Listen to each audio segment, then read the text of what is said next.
On the podcast before, we've had guests talk about kind of therapy, psychology, and then we've also had guests talk about creativity, how to succeed in that field. But you are really like the merger, the kind of, you bring those two things together, and there is a lot of overlap where kind of creatives, end up in this space where we have to deal with those kinds of things. Did those kind of come together for you? Is that why you're in both? Did one lead to the other, or how did you end up in that kind of crossover space? Yeah, I would have to say it wasn't intentional originally.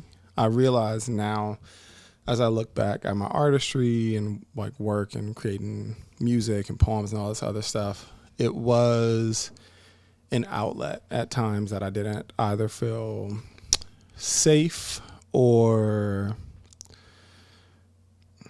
able to communicate what was going on internally, at least not maybe verbally. So I turned to pages a lot of the time to do so. And like the How Men Cry project has basically been a product of realizing what that material was while I was going through therapy, which was me letting out a lot of things that were going on with that, inner child and self, and or just parts of healing. I was really painting pictures around my own parts of healing using my artwork. And it just really kind of grew from that pretty organically. And also shout out to Audrey, because she was like, you need to do something with that. Absolutely. But that, so it's kind of grown into that manner. And I've said out loud almost on a daily basis, like, who would have thought I would have been out here talking about feelings? Yeah, absolutely. And you have a really unique take on it, because I see kind of two sides of this kind of like bipolar issue of like, we're going to we got to kind of enforce this real hardcore masculinity, or we have to embrace this soft feminine side. And you've just found this place where it's like, no, we can show our feelings and be very masculine at the same time. And that's something that a lot of people think is like an opposite. They think it's a contradiction. Yep. Yeah. Do you get a lot of like pushback in that area from men or women or? Yeah. I think what's been happening more recently is that a conversation with my therapist that I kind of had led me to a thought of like, sometimes when you don't see what you would want to see in the world, the best thing to do is just to lead your way into it. And I'm not sitting around thinking of myself as I'm this leader or blah, blah, blah. But I don't actually care that much about conventional terms of like masculinity, femininity, femininity. Yeah. Because when you look up the definitions of the word, I'm paraphrasing, but basically it's like things that are typically associated with men, things that are typically associated with women. And when you look at the range of like human emotion, all these other things, like we all, it's like, it's a moving target that's impossible to kind of say what's traditionally really masculine or not. Example would be, if a father walks up and son is crying on the ground, you pick up the son and provide some nurturing in the moment. I don't really think of it as he's tapping into his feminine side to do this. It's like, it's just a father picking up their son. Absolutely. It doesn't really need the rest of that. So I've tried to lead kind of in that way of just not worrying too much about what box it's fitting in, and just going more, in a way of, hey man, if I literally want to bake a cake, I'm going to bake a cake. And if I want to shoot a bow and arrow, I'm going to shoot a bow and arrow. And that's you. Yeah. You're doing therapy and you're helping men express their emotions. And then you're boxing and you're hiking in the wilderness and you're shooting bows and arrows and all this kind of stuff. That's super fun. And baking cakes, man. I'm trying. Baking cakes. I've been watching the Great British Baking Show. That's why. No shameless plug. I have no affiliation with You're going to learn from the British how to bake? Oh man. It's a funny show. But but it really does. It's but that's another interest. Like, just to your point though, and part of the question is I haven't received a lot of pushback necessarily, more so like curiosity around it sometimes, or people are just like, hey, it's cool that you just jump out and do that stuff. And it's taken me to own it within myself a lot more to feel more comfortable, because I think a lot more closely aligned to some of the traditional views. Or that's definitely how I was raised, or a lot of things I was like shown. So, yeah. So when you're talking to men about this kind of, here's kind of walking them through it, I think for a lot of men that's very challenging because they don't know how to do it without the idea of a contradiction kind of in their head. What do those conversations look like when that is kind of what's been drilled in, is like, you can't cry because that's showing weakness? Yeah, it's what I would say, I try to lead with, I will try to lead with some vulnerability on my side, and then try to answer and respond with compassion a lot of times, because for men, I think there's a lot of confusion in the world about how to be, and then not a lot of leading on how you can do so. So for instance, right, maybe you got that narrative your whole life of this is how you need to be, you shouldn't cry, you should be this stoic, whatever it is, and always present that way. And then you can realize that in most relationship, maybe that doesn't really work. And I don't even just mean, like partner, like, a significant other relationship, even in friendships and business and other things, maybe that doesn't work so well. And when I try to, or when I do approach the conversations, I guess I try to keep some of that in mind, that maybe there's just like confusion, like literally about how to approach it on their side. And then I just try to have more curiosity around, I guess, helping others to question what their conditioning, might be. And then compassionately receiving their answers, because there's also a bit of a tone of like, hey guys, be better. Hey guys, there's issues and problems that are going on within the world. Be better. Yeah. And there is not. It just kind of gets left. It gets dropped in their lap. Yeah, it's, hey, go be better. Like one of my poems kind of talks about it, where it looks at this thing of like, you're also responsible to work your way out of and heal your way through a lot of trauma, while also being told, oh, but you're also supposed to be this high performer and high earner, and you're also supposed to do this, and you're also supposed to. So I think it just leads to genuine confusion. And responding to that confusion with compassion helps. That's a super long-winded answer, but yeah, that makes sense. And a lot of what you're talking about is vulnerability and getting men to be vulnerable when you're talking to them. However, I instantly think of the danger of always being vulnerable. Is that something that you have to teach? Is like, hey, this is good in this context, and maybe don't be as vulnerable in another context, because that could be something that could really ruin a relationship or a career if you're vulnerable in the wrong way. Things that are gray like that are really challenging to teach.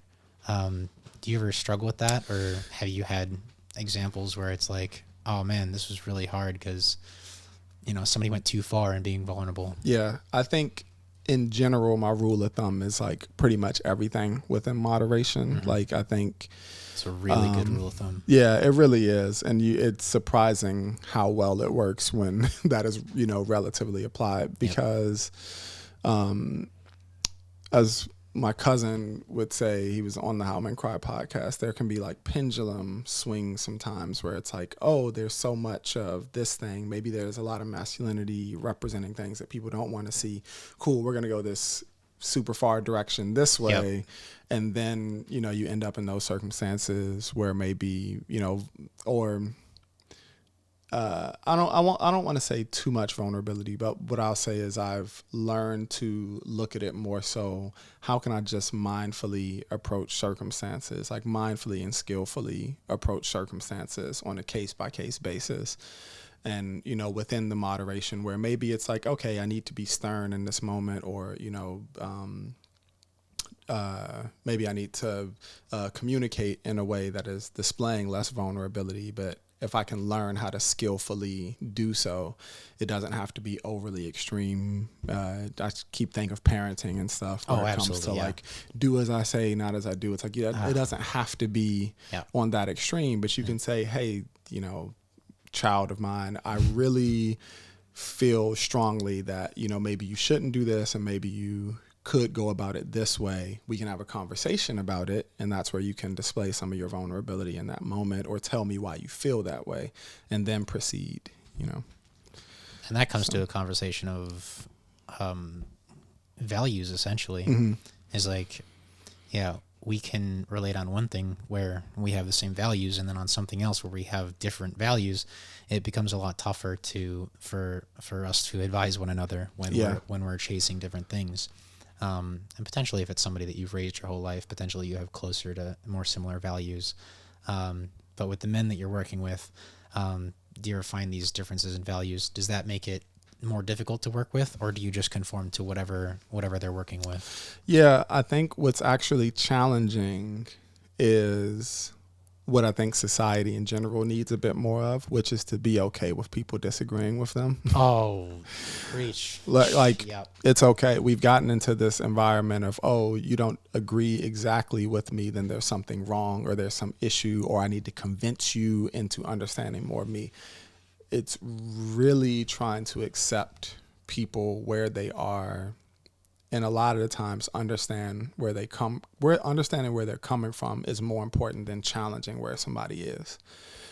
Because when you can get the motivation behind something, it's like somebody might be super guarded and defensive in some type of way, and maybe that makes them feel the need to have to know how to, or they feel the need to have to know how to defend themselves or to be. So for instance, that's how I got into martial arts and boxing and, conventionally more violent sports, is I experienced environments where I felt like I needed to learn how to defend myself. Yep. So somebody from the outside in could say, well, why do you like that violent sport? You shouldn't like that sport. It's too much this, it's too much that. But if you don't really understand that, it's like, I've had to build a healthy relationship, with these things and connect it with them because of what I've come from. And that takes understanding on both sides of that. So in short, like it can be challenging sometimes, but I have to catch myself to say, it's not about this guy seeing the world how I see it. It's about me understanding where he's coming from and then providing compassion. Because my ultimate goal is to make the world more compassionate in some way, shape, or form. That's awesome. And I think that you're hitting on a really important point of, there's kind of two things you're saying of how like people need to be able to disagree with somebody without it being a problem. And I think that we've kind of maybe segmented into a kind of a hyper individualism, where we're at. And what that leads to is a lack of tribe, a lack of community to feel safe around. And so we default to, I can feel safe around people who agree with me on everything. Totally agree. So it's totally agree. Yeah. How do you break that? It's like, how do you like convince somebody that you're safe to be around? Like if I want to talk to somebody and I know I have disagreements with somebody, where do I'm looking for common ground. Is that is that my main way in to make them feel like they're safe with me? Yeah. I mean, I think it can be a combination, one, of also having a boundary, right? Because I'm not necessarily saying, if you are not going to see eye to eye, and this can be in relationship, this can be family, if you just, it gets under your skin so much, it's like, I can't stand this person. But I think we jump to that conclusion really quick, especially because of social media and other things like that, where we jump to the conclusion of, I can't stand the type of person who thinks like this. Yep. If you have this political affiliation, I already know that I can't stand you. And I'm like, I don't know. That's, to me, a bit of an overstep where, I forget exactly the studies and other stuff, but essentially we trust people, like the ability to trust someone as part of your tribe to some extent in our brains makes us more receptive to being able to receive whatever, whether it's criticism or input or feedback, and we're more likely to be receptive to it when you feel that way anyway. So I think it starts with mindfulness on everybody's side. So I've had to deal with people where maybe they aren't receptive to what I have to say, but instead of just trying to talk over them, sometimes the best thing you can do is try to listen and understand and then navigate, the convo. But I would say that is within reason. We're in a relatively gray space around relationships. If there's relationships or other things that are so internally detrimental to you, where it's stressing, like it's holiday time, a lot of people talk about like going back with family and not really, so I get that too. I'm saying this with a grain of salt. Yeah. I'm always trying to tell my son kind of the same thing you're saying here, is like, there's this ideal world where everybody's giving each other grace, but in the situations that you enter, the variable that you can control is you. Yeah. You can control how you come across. You can control how much grace you give. Yeah. And that's going to go a long way. It's not going to go all the way. It's not going to win you every battle, but it's going to go a long way. So, man, I love everything you're saying. You're really hitting on like a lot of things that I feel, that I look around and I go, man, this is crazy that a disagreement can cause so much strife. Oh yeah. And that's the same thing as like, oh, I've met somebody who holds that view, and it's very easy for us to discount an entire group of people based on one person that we know. That's, most racism. Yeah. That's most classism, poor people are all lazy.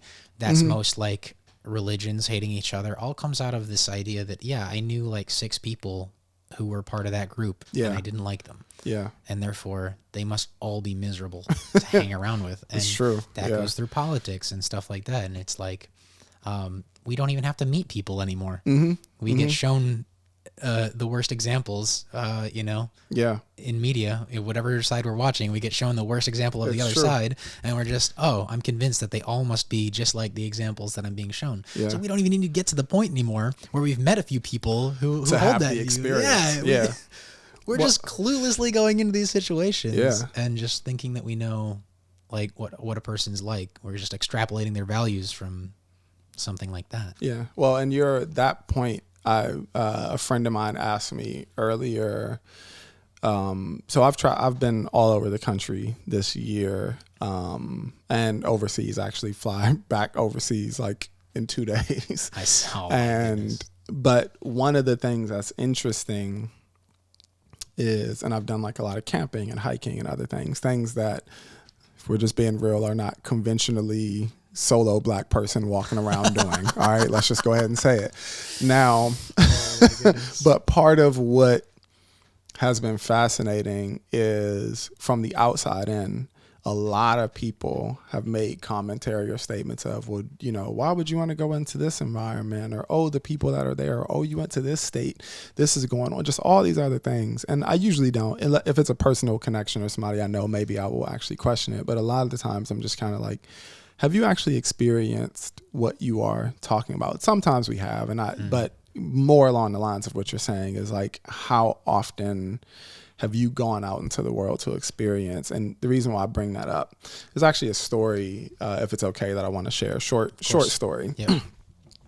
But I was out camping. It's me and my dog, and it's like hunting season. So you have to be like dressed in all orange. And I don't really hunt. I don't hunt, and I could though. Who knows? I might someday, whatever. But point is, I don't hunt now.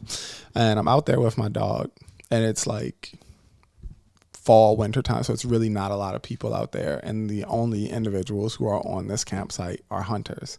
It's just like older white dudes, to be real, just hanging out, drinking beers, shooting guns. Yep. So this one guy drives up in this pickup truck. And he's like, hey, how are you? He's like, how's it going? I'm like, hey, just waving and stuff. And he's like, so you out here alone? And I was like, I have to, if I'm being honest. I don't want to answer that question. I don't want to tell you that. No, that's a bad question. My initial response, I was like, I was like, nah, there's 16 of us. There's a lot of us out here. Yeah, I was like, well, but then but then he's like, you're just out here with your dog? And I was like, yeah.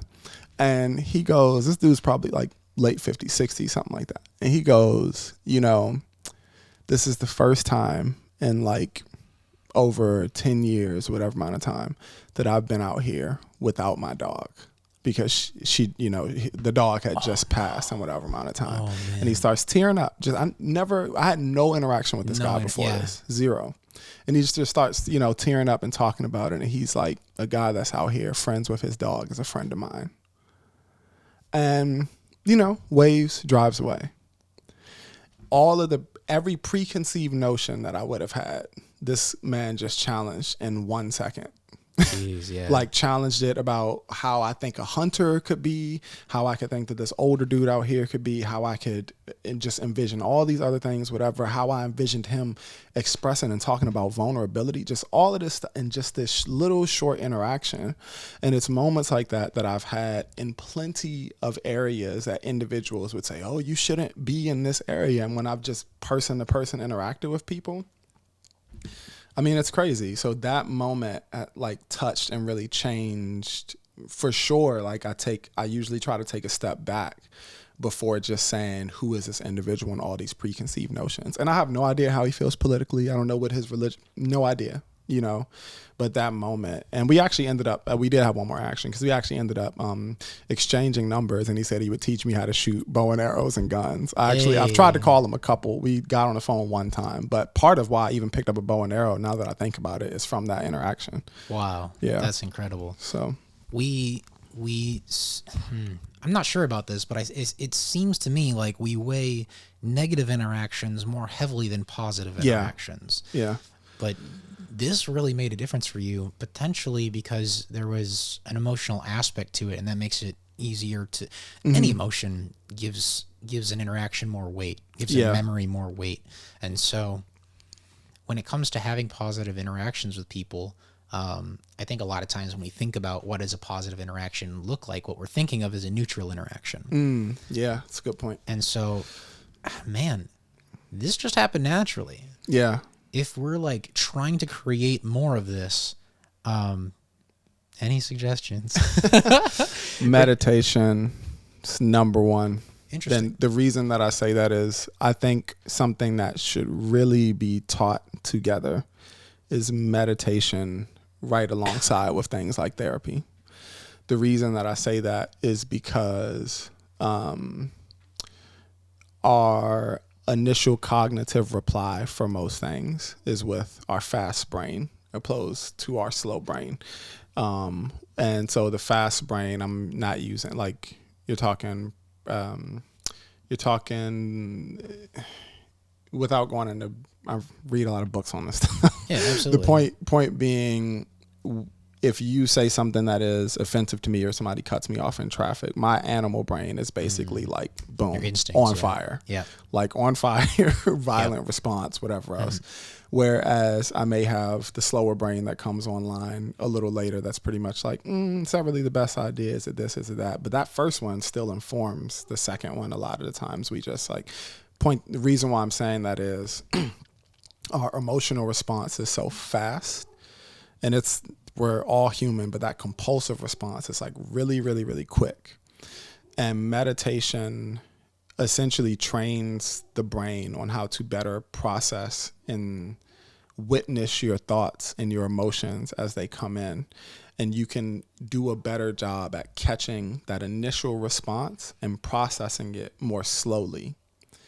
And then in those ways, potentially have better interactions with people. So for instance, I've had situations where people have had stronger immediate things that would have caused more emotional responses in me in the past. And from strengthening my mindfulness practice over the past, like whatever amount of years, I've literally been able to catch it in real time and like ask someone a question in response to an aggressive start. So, but just saying, even if it's not that extreme, in a simple like person to person basis, if I'm going to sit down to have a conversation with you, it's easier with a mind that's a little more calm to say, what are you actually, what are we talking about here? How do they feel? Whatever. It's more clearly seeing than not. And that's harder to get with all the inputs that we have nowadays. You're saying the meditation helps you to kind of walk a mile in their shoes, kind of a thing. Yeah. And there's science behind it too, but just in general, witnessing and observing your thoughts. So there's a meditation practice that I use. It's called RAIN. Which is, I'm twisting some of the words. They say it differently. Real quick, can we just define meditation? Because some people think of meditation as kind of mystic, kind of, sure, Eastern thing. Yeah. I mean, in a more literal sense of sitting still and actually not doing anything. Now, you can bring there's a lot of different ways to meditate. So you can bring your attention to a single focal point, which may be something as simple as your breathing. It can be to a focal point of actually trying to not interact with thoughts and emotions as they pass and watch and observe them. But the most important thing to me is to get in the process of sitting and being. So that's probably the easiest way that I could describe it. Set a timer, sit and be. And one thing about that is we're at a point in human history that we've never been at before, which is more input than we've ever experienced. Oh, for sure. Yep. It's never, this is an experiment. This is the first time we've ever had this much input. So we're picking up all of this input immediately, emotional, and it's designed to do so. Media, social media, news media is pushing on your emotional state, whether you feel like it isn't or not. It's pushing on what your opinion is going to be. It's pushing on how you respond to other individuals outside of your immediate sphere and silo. And so I think it's a losing race when it comes to learning how to accept someone for who they are. So the meditating part is more so like, how do you slow recenter with being in the present moment, and after being in that, present moment, then interacting with the world. So it's not always true, but it generally is the absolute first thing that I do in a day. Like before I really get moving, is to start there, and then everything occurs a little differently from that point. Yeah. Help me understand a timeline of when art came into your life, when meditation came into your life, when therapy came into your life. First as something that you did, and second as something that you encouraged others to do as part of this project. Yeah. So it's a sad story in a certain way, but now I look at it as a really great thing. Writing came into my life relatively early because I stuttered really bad as a kid, which is crazy because I perform and talk in front of people all the time now. That's a common story, actually. Yeah. I hear that a lot. Yeah. So, and then I grew up with basically like 5 sisters in the house. My parents' marriage at the time was also like deteriorating. So it was not it was a loud, sometimes suppressing environment. So long story short is I actually wrote poems before music. So it's more full centered now. More people know me for my music performance and stuff, but the poetry actually came first. And I would pretty much write out what was going on. I would write out poems from a relatively, and like just what I now see are just streams of consciousness from a relatively young age. I mean, like really, really, really young, like probably like, I have writings from like about 7 or 8. That's like crazy. That. Yeah. Which it's stuff that I've realized now that I'm like, wow, that is crazy that I've been doing it. Have you gone back and read that really early stuff? Oh man, super angry. Does it blow your mind though that like you're expressing those emotions at that age? It's pretty wild. Oh man. It's pretty wild. So that was the writing part. And then for meditation in high school, or like as I was starting high school, I actually ended up with like a tumor, like a growth in my chest that I looked at the time as like a death sentence, which it wasn't. Ended up being benign. I got surgery and all this other stuff. But I didn't say anything to anyone at first when that was going on. And I realize now it's because I didn't feel safe in the environments to do so. Okay. But for whatever reason, I don't know if it was from music, from whatever else, I turned to meditation at that. Like I started reading up on it at that time. Now I didn't continue it through my life, that with the deepening practice, like what I'm doing now. But I started interacting with mindfulness things there. And I think that was, without realizing it, probably one of the strongest resiliency factors next to writing that I ever developed. So I've carried those things through pretty much from then to now. And the forms maybe have changed a little bit different.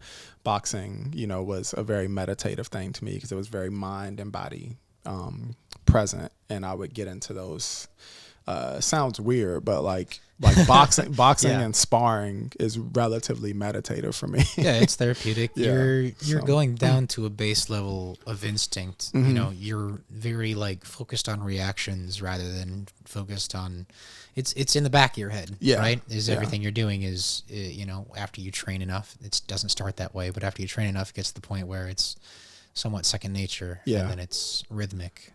Yeah, absolutely. So it makes sense to me, you know, having Yeah. done some of the same stuff. So Yeah.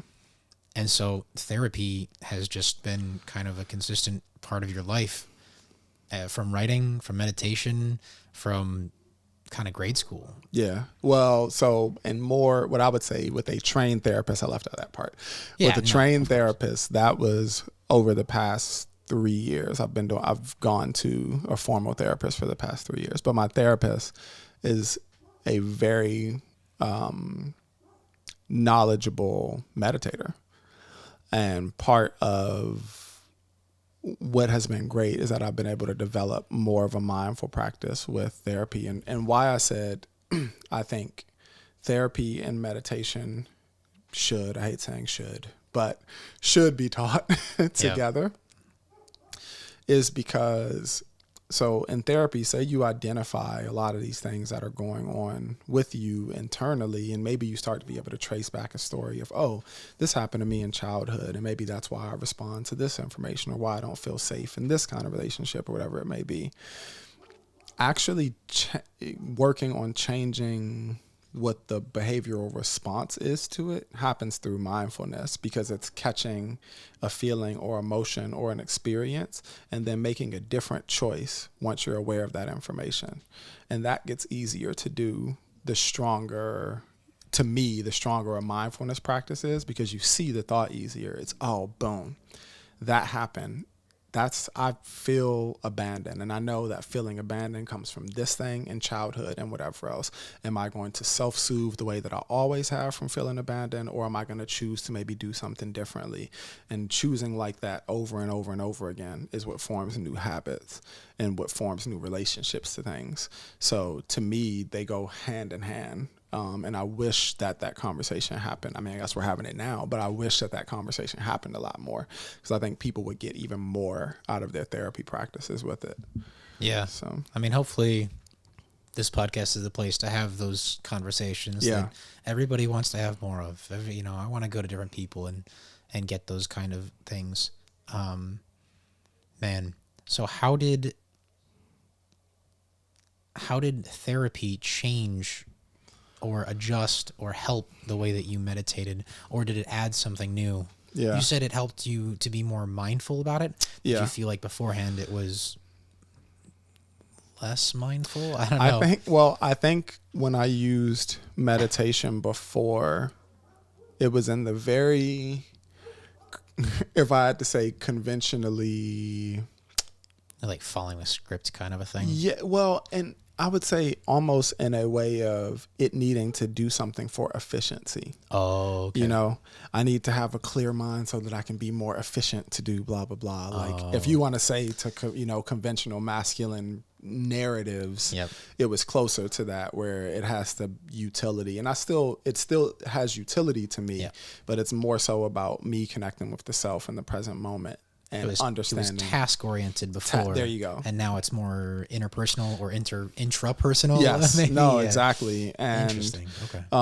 and there are practices like there's a great book called Tapping In. Like there are different methods and ways that you can advance meditation practices, which I've been able to do with my therapist, fortunately, that have helped. Where now it's not. It helped that I had the base of meditating before, for sure. And I have taken it on to deepen my practice personally, where I do so longer now than what I had in previous years and other things. But therapy for sure got me to the place of understanding. Like I didn't have that bridge before of why therapy and meditation together are so important. Like that became clear as it went on, because it's like, because I mean, to be transparent, man, I had like issues with like finding outlets through substances, through sex, through all these other things. And without a deepening of my mindfulness practice, like I wouldn't have been able to, still working on it. All right. So if I do whole things here and there, don't judge me, y'all. But the point, He's a completed work, ladies and gentlemen. He has totally arrived. Not. No, totally not. So grain of salt here, but it really is just like, it helped me to, be able to adjust some of those pathways where now it's like, I quit, smoking. I quit drinking years ago, but I don't really, I'm like sober and not even out of a way of I need to resist an urge sober. It's like my brain has gotten to, like, I don't even think about it anymore. That's crazy. Which is when that was wild. Like, Yeah. it took me to not think about turning to any substances for a really long time, where then I was like, oh, I actually haven't even thought about, like, it's not that, like, haven't thought about it. And now I realize it's because I've rewired a lot more things where it's like, it's not even where I turn, So anyway. There is a kind of an idea that's not necessarily talked about, but it's kind of known in kind of the arts community, is that this like suffering and mental issues and trauma, PTSD, all leads to amazing art. Yep. Yeah. Do you feel like being mentally healthy could be? I see it in people that I'm close to. Honestly, they are healthier now than they've ever been, and their art's shit. Yeah. It's like, oh no, why do we have to What make happened? that trade? Yeah. That's a sucky trade to have to make. Is like, oh, Yeah. I'm gonna get healthy, and then my art's gonna get worse. Does that scare you at all? I mean, you were just mentioning your friend asked if you still rap. Yeah. He He's said, are like, you retired from rap, bro? Are you retired from rapping? Yeah. Do you feel like your art is suffering because you're getting healthy and your perspective's better? You want to know something interesting? It's changed my relationship with my art. The better my mental health has gotten. So firstly, yes, I wrote and poured out a lot of what was happening going through a healing process. But I've also still been able to churn out a lot of material, because the other part is if you deepen the internal part. So maybe if the surface level problems get fixed, cool, you don't have any material, right? Sure, where yeah. it's like, got more money now, got more this, more that, where maybe it's just easier to soothe with things that are more on call. Where it's like, what I will say is, going deeply into therapy and mindfulness, you still end up with plenty of material because Makes you're sense. getting so connected and you get new pathways of, and I mean, it happens like all the time. Like, I have poem ideas that I know that I have to write because of connections that I've made literally sitting in a meditation where I'm like, that's why I was on that.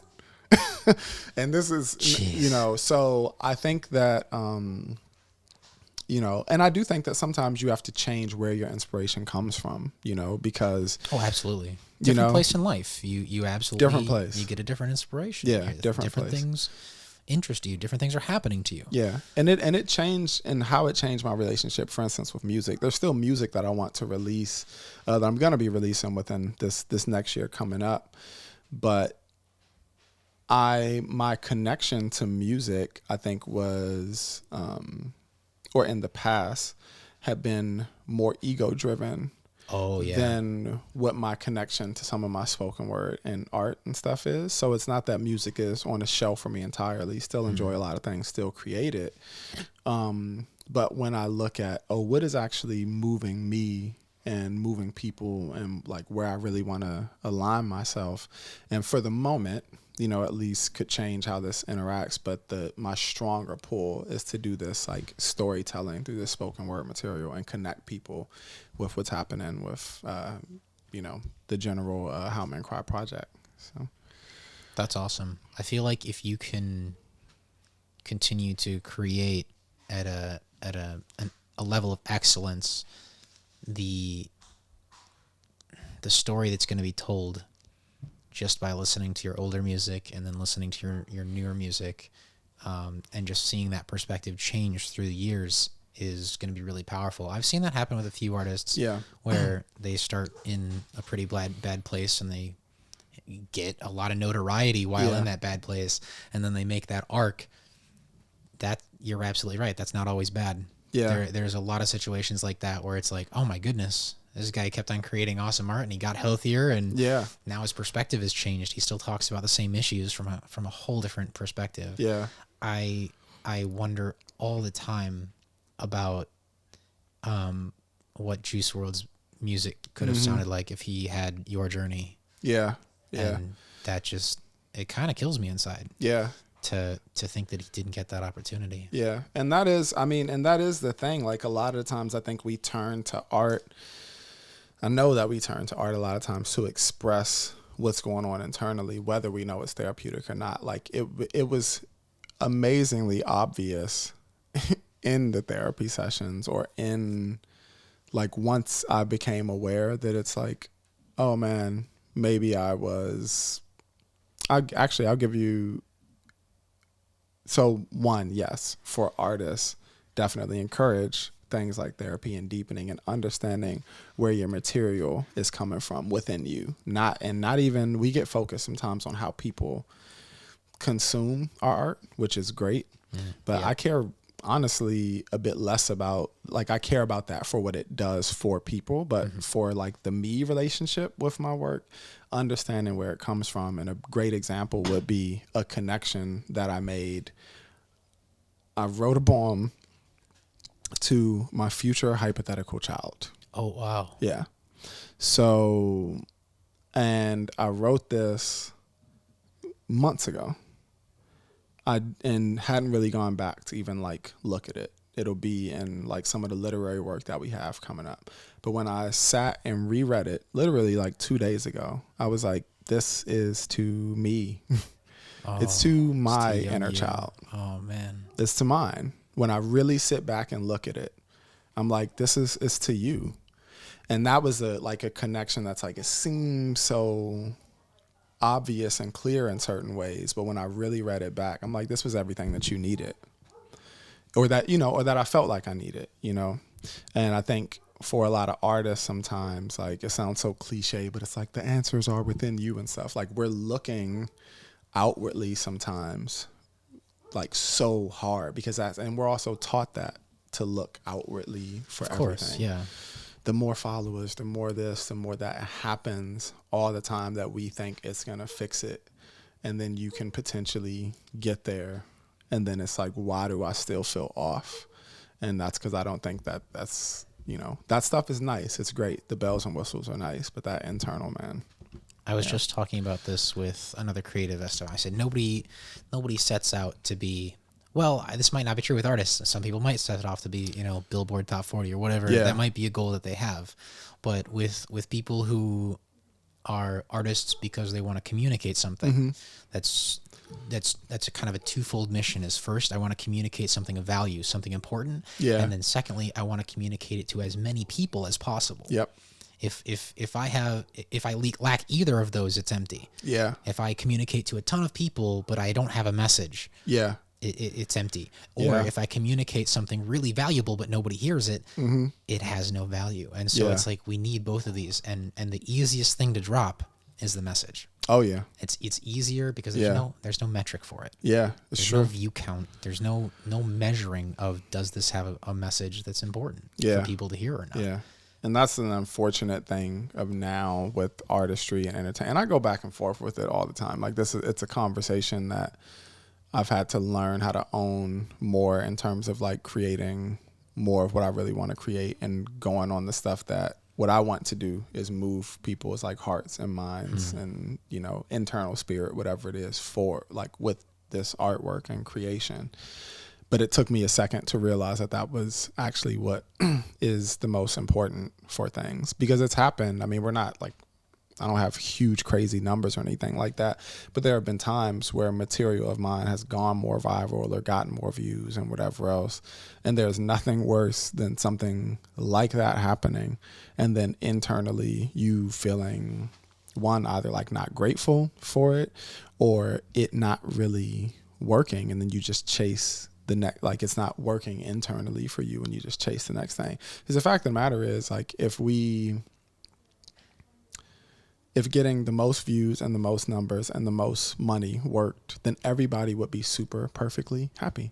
Yeah. They'd be balanced. They would be, not to say that substances always have to be a bad thing, but people wouldn't crave after. I'm like, you see it all the time. Individuals that on paper have everything and they can't get off like they can you can like read it off of people, like you see it. You see it more when you're up close to people, but you definitely see it like when people kind of crash and burn in front of us. And then unfortunately we treat that like entertainment too. Look at how bad somebody is crashing. Yeah. Look at all these things going on, where it's like, and again, it just gets back to the first point of I'm so much more curious about what the internal story is with that person than what's happening externally. Man, when it comes to that kind of crash and burn, a lot of times it is internal, especially if it has to do with fame. Yeah. A lot of times it's internal, but sometimes with fame and oftentimes with just riches, wealth, kind of, I see a lot of external factors. Mm-hmm. I see, the way I perceive it is the richer you get, if you could track kind of how rich you are to how much of the world's problems you see, it's going to be exponential. Yeah. You see more of the world's issues faster than you can earn money to potentially do something about it. So, when I was very poor, I thought, man, if I had X amount of dollars, I would take care of this issue. Once I had that amount of dollars, I saw so many more issues, and I go, what's the point? Yeah. And it's just like, that's part of, I think, why these kinds of things are plagues that only affect, or more so affect, not only, but more so affect as you kind of get up in kind of the classes of society. You end up with more mental health issues. You end up with more depression. Suicide rate is way higher among the upper class than the lower class. And it's like, sometimes it's an internal thing, especially if it has to do with fame, but a lot of times it's this external, seeing all these issues, and you don't have the resources to fix it.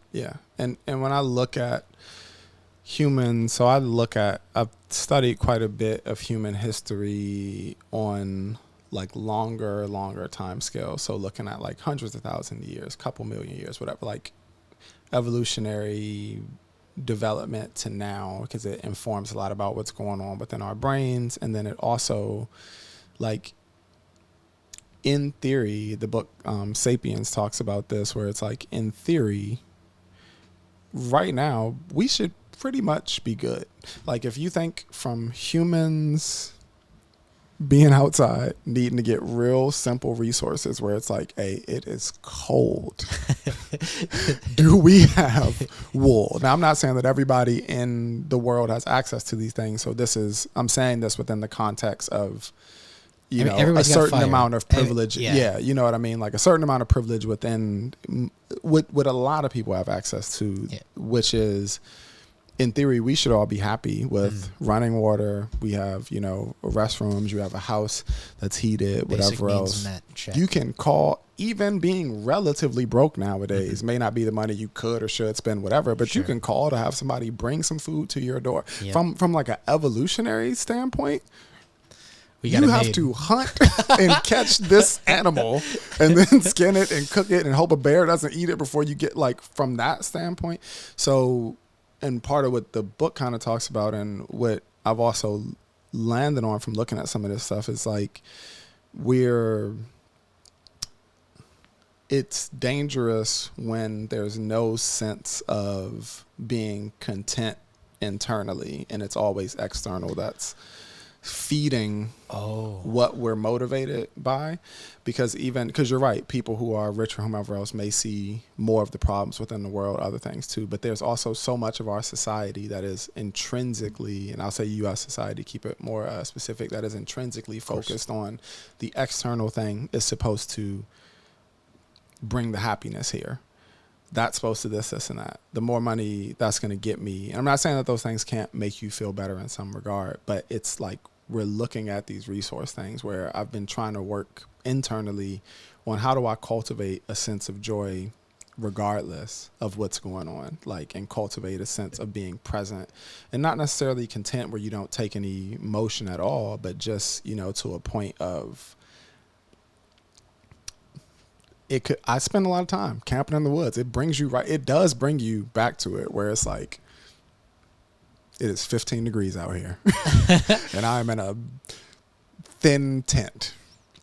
Pretty cool that I can go back, to a home in some regard. And that is something to be extremely grateful for. Absolutely. But when you're in that situation, you're in 15-degree weather, you have kind of a built-in purpose. Is like keep warm is the purpose, and that kind of pulls your focus. Very true. So is it as you kind of eliminate these kind of primal needs? I need to eat. I need to, it's like, oh, I don't need. Food's always available. I don't need to think about these things. Potentially, we've eliminated every kind of purpose from our lives. And you got more time to sit with yourself, which is why we love to distract ourselves. And we go internal then. It's why we love to distract ourselves. So, but here's the interesting thing. But we've distracted ourselves so much that then we don't sit. Oh, so we don't go internal. So that's what's happened to me. A lot of times you don't sit, which is why I think it's so important to encourage things like meditation or sitting or developing more mindfulness, because we just make it easier and easier and easier to distract ourselves. And when you think about it, you can look at the time of things like social media apps and how it's like shorter. Yeah. Vine was just a little bit ahead of its time. The TikTok ain't nothing but Vine. Yeah. We weren't quite there yet, to be like, oh, I need this real fast hit. But we've scaled it down to an extent so much that it's like, give me these hits. I need this I need this. Blah, blah, blah. Like, so if you could go back, 1,000 years or 2,000 years, we're looking at like a mentally healthier society, or no? Probably not, because there were different. I don't. There was different dangers. Yeah. I don't like to over romanticize any time period of people. Entirely you know what I mean? Like, so it's not that I don't necessarily think. We just have to reintroduce external dangers. That's what it is. If everybody's just in danger, letting out tigers, their brains, and we're good. Everybody. That's the solution. It's like we figured it out. Yeah, I mean, but I do. To that point, it's like I don't necessarily over romanticize to say that. I think it's just more so about how do you look at the world now. And I think for social media, I think we do have to take a really slow approach to looking internally so much more, because it is so powerful. Like, I don't think we realize how powerful that tool is and how powerful like this tool is. Like the phone, this is what I sit in the woods and think about most of the time. This is what has fundamentally come up for me sitting alone or with my dog in the woods camping, is by 8 a.m. if you pick up your phone, you woke up at 7, and by 8 a.m., you could pick up your phone and consume more information, not even necessarily good information, but more information and more emotional stimulation than you may have gotten in a month from just sitting outside and camping. Not to say that those things don't happen, but hey, I'm a little bit cold, I need to build a fire. It's different than, look at this person's life who has this going on. Why is my life not happening like that? Look at this person's doing this. They know how to twerk in this dance. I don't know how to do this, blah, blah, blah, whatever. I need to do this challenge video. Like, answer these 16 emails. What did they say at work? Who said something about me? Oh my goodness. DM from, like, I don't think we really realize like how much information that is. And this is really just in full circle to say, like, then you have very real things going on with people, like what I was doing, traumatic situations or circumstances. I can distract it away with substances. I can distract it away with all these other things. And that works up to a breaking point, sometimes with people that can be catastrophic. So it's like I talk about it lightly in some ways, but on a deeper level, I'm like, we have to reconnect with what's going on internally for many things in the world to change. You're making me feel like I'm part of the problem here, just creating TikToks. No, I think that it is still useful. Like, it's not. That's the thing is, like, I don't think that social media or media intrinsically has to be. It's the moderation thing. It's not necessarily all bad. It's just potentially imbalance. Like, I would say that our entertainment consumption is imbalanced with our internal processing. pretty far imbalanced right now, as generally. So as a creator, I know what to do. I know create content that's helping people to kind of internalize and think about these things that's actually helpful for them. As a consumer, I don't know what to do. What do I put my phone down? Like, that's not what I want to do. This is that's the funnier thing, man. Just go for a walk. Oh, man. There's a great quote that I love that says, hurry up and sit still. Ah, that's good. That's the fun part. You actually don't have to do anything. But I will say it's going to be uncomfortable to do that at first. That's the most difficult thing with meditating and why I think people get turned off to it. If you want to try meditating, the best advice I have in general would be to try to do it, commit to it for 6 months. Like just right out the gate, like and the reason why I say that is because it's extremely uncomfortable at first. But not on New Year's, not a New Year's resolution. No. Just right now. I don't do any New Year's resolution. I can't even do it anymore. I'm like, forget it. It's a joke. It's an absolute New Year's resolution should never. Who came up with that? I don't. Goofy. Consumerism. There you go. There you go. Man, this has been an absolutely amazing conversation. Yeah. Thanks so much for coming on and talking through these really challenging topics. You've handled everything I threw at you like a very knowledgeable scholar. Well, thanks for letting me blab. I feel like I'm just running on. Don't listen to me, y'all. Disregard everything I just said. Throw it away. It's worth nothing. Cut him